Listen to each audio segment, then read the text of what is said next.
Hello and welcome back to Roseson Arts Gallery. Today we celebrate the life and legacy of Georgia Totto O'Keeffe, an iconic figure in American art whose name became synonymous with quality and innovation. Born on November 15, 1887 in Sun Prairie, Wisconsin, Georgia was a trailblazer from the start. As the youngest of 7 daughters born to a poor farmer, she defied the odds and made her dreams a reality through sheer willpower, determination, and talent. When she was 6 years old, her family moved to a farm near Dalton, where she grew up surrounded by the vast beauty of the nearby Badlands. It was here that she developed her lifelong passion for art, drawing inspiration from the rugged terrain and the flora that thrived in this seemingly inhospitable landscape. Her father recognized her artistic abilities and encouraged her to pursue them, even sacrificing their telephone line so that she could have wire for sculpting. Despite facing poverty and limited opportunities, Georgia's passion for art only grew stronger. In 1905, at the age of 18, she began her formal art studies at the School of the Art Institute of Chicago. However, her path to artistic success was not without its challenges.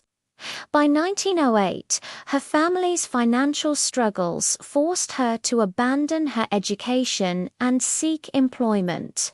She worked as a commercial illustrator, producing greeting cards and advertising art, which paid the bills but left her unfulfilled artistically. Throughout this period, she harbored dreams of becoming a serious artist, believing that her real education had yet to begin. Fortunately, in 1911, she found solace and purpose when she was offered a teaching position at the University of Virginia in Charlottesville. There she taught art to high school students and also pursued her own creative endeavors, marking a significant step towards realizing her artistic ambitions. And while there, she helped found the Virginia Artists Group, dedicated to fostering creativity and promoting local talent. During summers off from teaching, she traveled, experiencing the vibrant cultures and artistic movements of Europe. One such trip led her to Taos, New Mexico, where she would spend several summers exploring the region as unique beauty and immersing herself in Native American culture. The following year, she moved to Texas, teaching at the Texas State University for Women in Austin. In 1913, she briefly returned to New York City, enrolling in classes at the Art Students League of New York. But within 2 years, she was back in the South, this time in Hilton Head, South Carolina, where she continued to teach and hone her craft. During her time in Texas and South Carolina, Oklahoma developed her signature style of painting flowers and other organic forms. While these years were personally fulfilling, they were not without their challenges. In 1917, the prominent art critic and dealer Roger Fry criticized her work, which was being exhibited in New York. Devastated by the negative feedback, she retreated to New Mexico, seeking refuge in the stunning natural landscapes. It was during this period that she painted some of her most iconic flower pieces, finding solace and strength in the power of nature. After several years away from the art world, O'Keeffe's work was rediscovered in 1918 by the influential photographer and art dealer Alfred Stieglitz. Impressed by her unique style and approach to modern art, he organized her first solo exhibition at his gallery in New York City later that year. This marked a turning point in O'Keeffe's career and established her as a prominent figure in the American art scene. Though her early exhibitions received mixed reviews. Her breakthrough came in 1923 when she met Stieglitz, who championed her work and introduced her to a wider audience. Their collaboration led to several successful exhibitions, propelling O'Keeffe to international acclaim. In 1924, she became the first American woman to have her work displayed at the Louvre Museum in Paris. That same year, she had a retrospective at MoMA in New York City.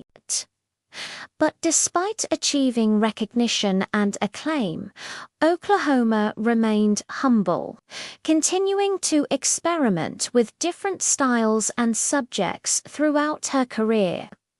In 1925, O'Keeffe purchased a home in the small town of Abitu, New Mexico, which would become her primary residence for the rest of her life. The house, once part of a Spanish land grant, had been built in 1850 and was situated on 160 acres of land overlooking the valley. O'Keeffe fell in love with the property, finding it to be a peaceful retreat that inspired her art. She spent most of her winters in New York, exhibiting her work and engaging with the art world, while her summers were dedicated to painting in the serene landscapes of New Mexico. As her career blossomed, O'Keeffe became increasingly interested in the art market and began purchasing her own work, as well as pieces by other artists she admired. Unfortunately, her naivete in financial matters led to mismanagement and ultimately the loss of a significant portion of her fortune. Despite this setback, O'Keeffe continued to produce art and receive critical acclaim, with retrospectives held at major museums like the Art Institute of Chicago in 1930, the MoMA in 1938, and the Los Angeles County Museum of Art in 1943. Despite her artistic achievements, O'Keeffe faced gender discrimination and was often overshadowed by her male contemporaries. However, she persevered, breaking new ground and expanding her artistic horizons. In the late 1920s, she began painting cityscapes, focusing on the towering skyscrapers of New York. These urban landscapes showcased the geometric shapes and stark shadows of modern architecture, offering a departure from her earlier works. During the Great Depression, O'Keeffe's art provided a glimmer of hope and beauty amidst economic hardship. Her paintings of flowers and New York scenes were seen as symbols of resilience and optimism, offering viewers a much-needed respite from the grim realities of the time. During World War II, O'Keeffe's artistic focus shifted towards depicting the vast open spaces of the American West, as well as scenes from her daily life in Abitu. These works reflected her deep connection to the land and her desire to capture the essence of everyday moments during a time of global conflict. Following the war, O'Keeffe continued to paint, experimenting with new techniques and subject matter. In the 1950s and 60s, she produced a series of paintings inspired by the bones she found on her property, as well as by the nearby Ghost Ranch, a former dude ranch that had burned down. These works explored themes of mortality, decay, and the passage of time, showcasing a more introspective and melancholic side of the artist. Despite her many accomplishments, Oklahoma's later years were marked by personal tragedy and physical ailments. In 1961, she suffered a retina detachment, which threatened to end her career as an artist. Determined to overcome this challenge, she underwent surgery, but it left her partially blind in one eye.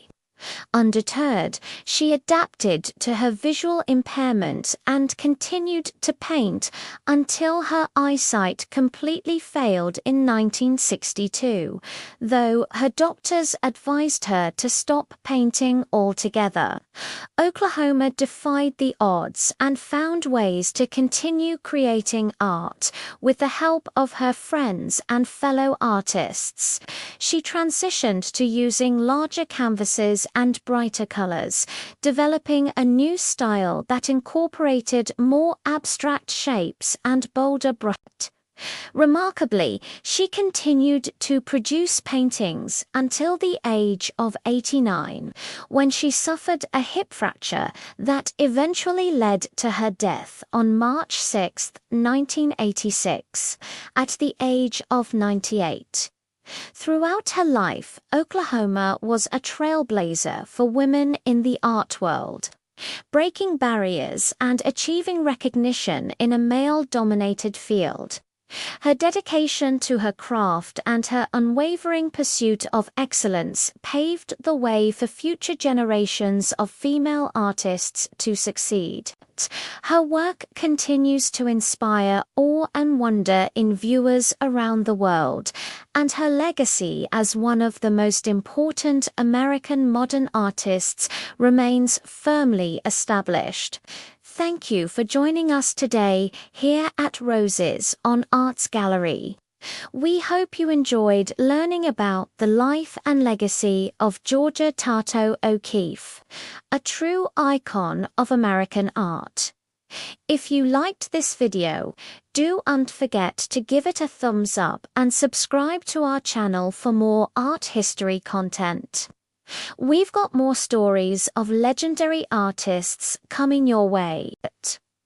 Until then, stay creative, stay curious, and keep making art.